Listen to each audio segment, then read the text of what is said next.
Sweet కార్న్తో ఎప్పుడైనా వడలు చేసుకొని తిన్నారా? తినింటే ఖచ్చితంగా కమెంట్ చేయండి. ఇక్కడ నేనైతే ఫస్ట్ టైం చేస్తున్నాను. ఇవి తెలంగాణలో బాగా ఫేమస్ అంట ఈ స్వీట్ కార్న్ వడలు.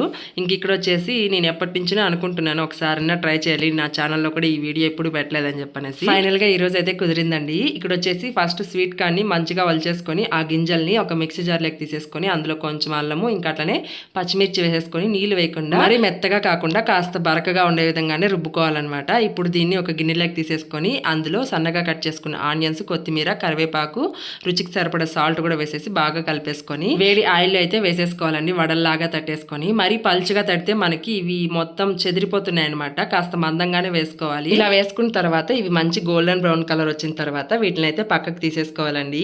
ఇంక ఇక్కడ స్వీట్ కార్న్ వడలు అయితే రెడీ అయిపోయాయి అనమాట. ఇప్పుడు దీన్ని టేస్ట్ చూసి చెప్తాను. ఇంకా నేనైతే అట్లా కొంచెం తుంచుకొని టేస్ట్ చేశాను. నాకైతే చాలా స్వీట్గా అనిపించాయండి ఈ వడలు. స్పైసీగా ఉంటే ఇంకాస్త బాగుండేదేమో అనిపించింది.